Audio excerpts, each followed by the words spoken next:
Сәлеметсіздер ме, құрметті әріптестер. Бүгін біз сіздермен Canva платформасымен танысатын боламыз. Canva бұл мұғалімдерге арналған визуалды құрал.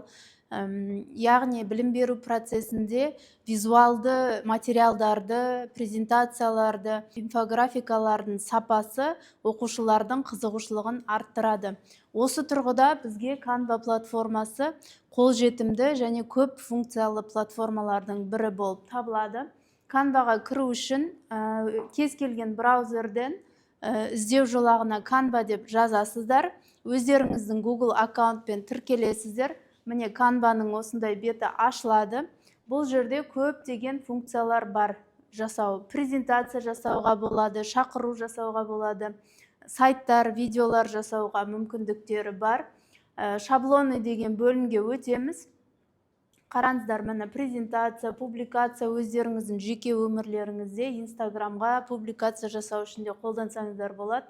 Резюме, логотип, кез келген шақыру, буклет жасауға мүмкіндіктері өте көп. Және Canvaның тағы бір айта кететін ерекше артықшылығы, Canva білім беру ұйымдарына өзінің Education платформасын тегін версиясын ұсынады.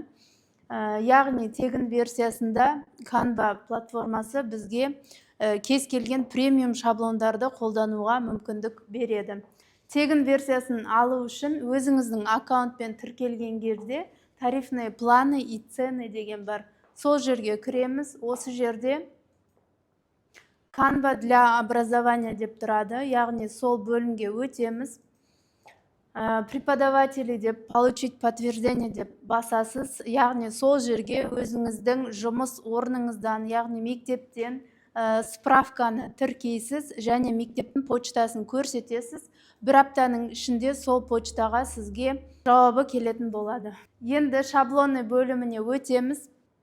Осы жерде іздеу жолағы бар. Өзіңізге керек нәрсені жазсаңыз болады. Мысалы, қандай сізде сфераға образование дейсіз ба? Мысалы, бізге керек пригласительныйлар.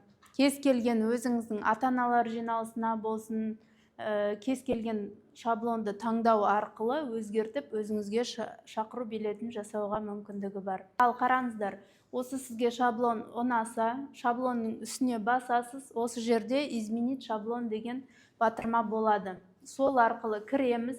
Бұл жерде сіздер кез келген текстті өзгерту мүмкіндігі бар. Және үстінде текстпен жұмыс жасайды. Яғни жирный болады, шрифтарын өзгертуге болады.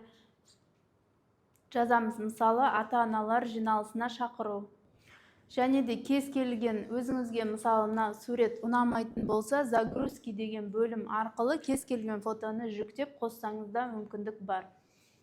Және де тағы бір айта кететін артықшылығы, видео жасаған кезде аудио қосу мүмкіндігі бар. Яғни видео, именно видеоның шаблонын таңдасаңыз, астында добавить аудио деген бар. Міне қараңыздар, загрузить файл деп көрсетсеңіз, өзіңіздің компьютеріңізден кез келген суретті таңдап қосуға мүмкіндігі бар.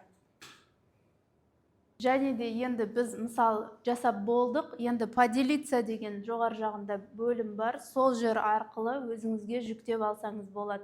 Міне скачать деген бөлім бар. Яғни сізге мына жақта беріледі видео ретінде ма, немесе сурет ретінде, PNG ретінде қандай форматта сақтағыңыз келеді. Кез келген таңдаймыз. Мысалы біз сурет JPEG форматты таңдаймыз да скачать дегенді басамыз.